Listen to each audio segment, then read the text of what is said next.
Welcome to The Explainer. Today, we're talking about the life, the impact, and the really sudden passing of a truly unforgettable internet personality, the one and only Rolling Ray. So Raymond Harper, who of course the world knew and loved as Rolling Ray, passed away on September 4th, 2025. And what's so shocking is his age. He was just 28 years old. I mean, literally just days away from his 29th birthday. The news first broke through these heartbreaking posts from his family. And then it was confirmed by the Zeus Network where, he'd become such a huge star. And honestly, the announcement just completely rocked social media. Fans, followers, everyone was just trying to make sense of this incredible loss. So, okay, let's get into it. Who was Rolling Ray? And what kind of impact did he manage to make in a life that was, tragically short, but also just so incredibly vibrant?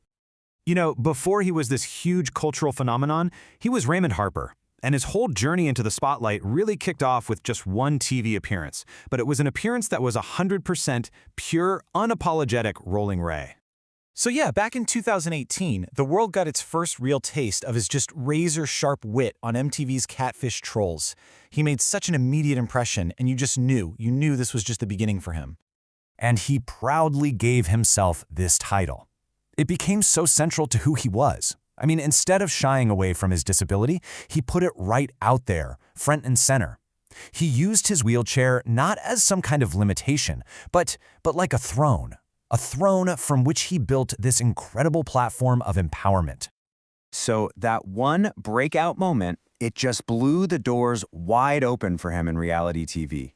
After a few appearances on shows like Divorce Court, he really truly found his home over on the Zeus Network. And that's where he became this absolutely beloved star on shows like Bobby I Love You, Purr, and The Conversation.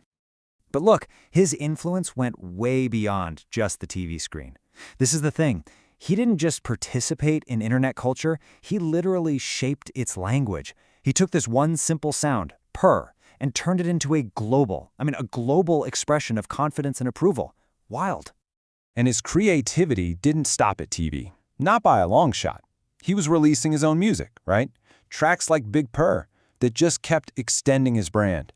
And on top of that, he built this massive Instagram following. We're talking over 440,000 people. And that platform, he used it for more than just entertainment. He used it for real advocacy. But here's the other side of the story. Because behind that bold, that really confident persona, Ray was fighting some intense and often very, very public health battles. I mean, the last few years of his life were just marked by one harrowing health crisis after another, and he shared all of it so openly with his followers. In 2021, there were those serious burns. Then in 2022, a really severe battle with COVID. And then just this past summer, he ended up in the ICU with pneumonia and a blood infection. It was just one thing after another. And like I said, he was always so incredibly open with his followers about these struggles. After he was hospitalized in the summer of 2024, he posted this exact message. And it just showcases his incredible fighting spirit, and this was just weeks before he passed away. He had this absolutely incredible ability to turn even the darkest, ugliest moments into humor and resilience. Like when that cruel death hoax started circulating back in 2022, his response was just perfect. His defiant comeback, it never gave a dead. It became an instant anthem for his fans, a real testament to his unbreakable spirit. And this is so important because all of this just goes to show that his influence went so far beyond just viral clips and catchphrases. For a lot of people, he represented something so much bigger. Think about it. As a black, gay, disabled man, Rolling Ray provided this crucial visibility for multiple communities. Communities that are so often marginalized or just completely erased from the mainstream media. He proved that being authentic, that was a superpower. And he inspired thousands of people to embrace every single part of who they are, unapologetically. And I think this tribute from the author George M. Johnson just perfectly captures the depth of his cultural footprint. He wasn't just a personality. He was a movement, a spark.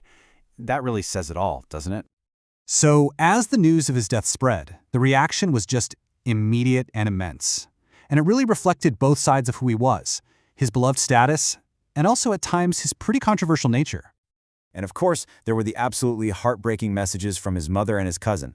They not only confirmed the news, but they really underscored the profound personal loss that was happening behind the public persona. His mother asked for prayers, and his cousin shared just how much he meant to her, calling him her favorite person. Then you have this situation with Cardi B. A tribute from her drew a ton of attention, but for very different reasons. See, while her message ended on a loving note, her use of the word menace to describe him, well, that sparked a huge debate online. Some fans felt it was disrespectful and really questioned her choice of words in a tribute. And so, Rolling Ray's legacy, which was just marked by this raw authenticity, fearless representation, and a truly unbreakable spirit, it really leaves us with this question. His life, as short as it was, serves as this incredibly powerful reminder that the most impactful voices, they're often the ones that simply refuse to be silenced.